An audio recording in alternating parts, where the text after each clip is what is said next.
আমি শাপলার সন্তান, কারণ আমি সেখানে ছিলাম। একটা ছবি ভয়াবহ, আমি কোনোদিন নিতে পারি নাই।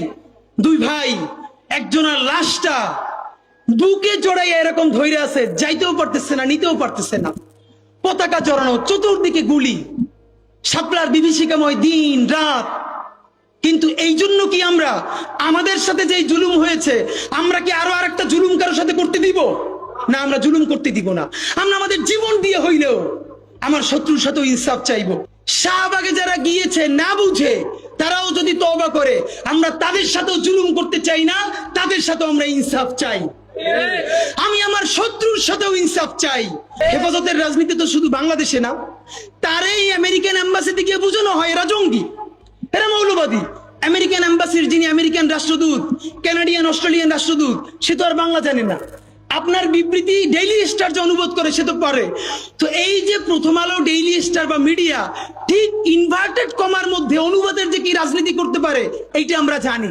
প্রথম প্রশ্ন হলো, এই কোট আনকোট ধরে নেই যে যারাই সবার একদম সার্টিফাইড মুক্তিযোদ্ধা, ভেরি গুড, এই মুক্তিযোদ্ধারা 2014-তে আনকন্টেস্টেড এমপি হয়েছিলেন কিনা, এই মুক্তিযোদ্ধারা 18-তে দিনের ভোট ব্যালট রাতে ভরেছিলেন কিনা, 24-এ নির্বাচন হতে দেন নাই কিনা, মুক্তিযোদ্ধারা আছে না? তাহলে তখন কি মিডিয়া ফ্রেমিং করেছে যে 154টা আসনে নির্বাচন ছাড়া, প্রতিদ্বন্দ্বিতা ছাড়া এমপি হলেন 50 জন বীর মুক্তিযোদ্ধা? দিনের ব্যালট রাতে ভরে ফেলেছেন অমুক আসনের বীর মুক্তিযোদ্ধা। নোয়াখালীতে আমার এক বোন ধানের শীষে ভোট দেওয়ার অপরাধে 3 সন্তানের জননী, তাকে ধর্ষণ করা হয়েছে, সেখানেও যিনি ছিলেন এমপি, বীর মুক্তিযোদ্ধা। ফ্যাসিবাদকে যারা গত 15, 16, 17 বছরে পেলে পুষে কলি করে আদর করে মানুষ করেছে, বড় করেছে, আমরা শুধু ফ্যাসিস্ট আইকন চলে গেছে তার দিকে বারবার তাকাচ্ছি। এই ফ্যাসিবাদকে যারা খাইয়ে দিয়ে বড় করলো, তাদের ব্যাপারে কি আমরা কথা বলছি? বাংলাদেশের মিডিয়া হাউসগুলোতে বর্তমানে একটা দুটো মিডিয়া হাউসে শুধু শীর্ষস্থানীয় ব্যক্তি ছাড়া আর কোনো কি পরিবর্তন হয়েছে? আপনি খেয়াল করবেন, এখন যেটা শুরু হয়েছে সে আগের বন্ধ না। এখন তারেক রহমানকে নিয়ে তারা প্রতিদিন স্টোরি বানাচ্ছে, খালেদা জিয়াকে স্টোরি বানাচ্ছে। তো খালেদা জিয়া কি তাকে বলেছে? তারেক রহমান কি তাকে এটা বলেছে? এর মানে যেই আসবে আমরা চাটবো, আমরা প্রচুর চাটতে চাই। এই কথা আমাদের একটু চিন্তা দাও। প্রথম আলোর প্যারালাল কাছাকাছি একটা পত্রিকা কি আমরা দাঁড় করাইতে পারছি?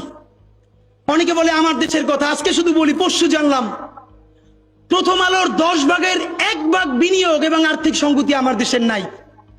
5 কোটি টাকা হইলে আমার দেশে একটা নতুন প্রেস কিনতে পারে, তাইলে পত্রিকাটা ঠিক মতো ছাপাইতে পারে, ভাড়া লাগে না, সেই টাকাটাও তাদের নাই। ভাই, ভালোবাসা দিয়া পয়সার কাজ হয় না। 50,000 টাকা যে এই লোকটার স্যালারি, এই কাজ যদি 20,000 টাকা দিয়ে করাইতে চান, কোনদিন 50,000 টাকা রিপোর্ট এবং স্কিল আপনি পাবেন না। ওই 50,000 টাকাই লাগবে। মানুষ মাগনা কাটে 3 দিন, একজনকে দাওয়াত খাওয়ায় 2 দিন 3 দিন, তারপরে আর চলে না। আমাদের আর্থিক যোগ্যতা অর্জন করতে হবে।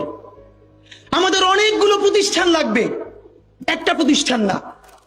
বাংলাদেশের স্বাধীনতার সার্বভৌমত্ব, বাংলাদেশের ইসলাম এবং মুসলমানকে বাঁচাইতে হইলে আমাদেরকে তুমুল যোগ্যতা অর্জন করতে হবে।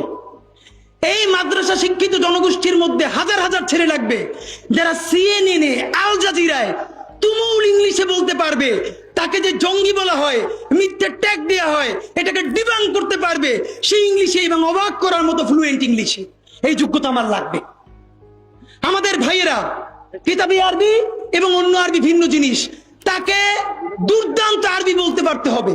আমাদের প্ল্যাকার্ডে ইংলিশ কই, আমাদের প্ল্যাকার্ডে আরবি কই? ভাই, নিজের কাজ নিজে না করলে অন্য কেউ কইরে দেয় না। নিজে শক্তিশালী হন, নিজে যোগ্যতা অর্জন করেন। আমারে গালি দিয়ে হইলেও, বোকা দিয়ে হইলেও যে এই পুচকি বলা এত ভাব লয়, যা যোগ্যতা অর্জন করে ফেলাই। তবে কি জানেন, মিছিল দিয়া জান দেওয়া এটা একদিনের কাজ, 3 দিন 5 দিন 1 মাসের কাজ। যোগ্যতা তো আর 1 বছরে অর্জন হয় না। এটা বিরাট একটা জিহাদ। আপনারা বলেন না জিহাদ চাই, চলেন জিহাদ চাই শুরু করি। আমাদের ভাইয়েরা, জুলাই শেষ হয় নাই। এই জুলাইরে যদি চূড়ান্ত বিপ্লবে আমরা পরিণত করতে না পারি, শুধু একটা কথা মনে করাই শেষ করি। আপনারা নিশ্চয়ই জানেন 1857 সালে মহাবিদ্রোহেও সিপাহী বিপ্লবে আমরা জিতে গিয়েছিলাম ব্রিটিশদের বিরুদ্ধে। একদম 90% যখন জিতে গেছি, দীর্ঘ লড়াই, একদিকে টিপু সুলতান, একদিকে ঝাঁসির রানী, তুমুল বিপ্লব। বিশ্বাস করেন, আমার কলিজা চিল্লেও আপনারা শুধু যেটা পাবেন সেটা হইল আমি চক্ষু বন্ধ করে দেখতে পাই। আমরা যদি যোগ্যতা নিয়ে 5-10 বছরের মধ্যে দাঁড়াইতে না পারি, এই ভিডিও, এই ছবি, এই শহীদ পরিবার, এই আহত, এদের জীবন তো শেষ। এদের পরবর্তী জেনারেশনকে পর্যন্ত কি ভয়ানক গণহত্যার শিকার হইতে হবে আমরা চিন্তাও করতে পারতেছি না। সুতরাং বাংলাদেশের স্বাধীনতা, সার্বভৌমত্ব, বাংলাদেশের ইসলাম এবং মুসলমানকে বাঁচাইতে হইলে আমাদেরকে তুমুল যোগ্যতা অর্জন করতে হবে।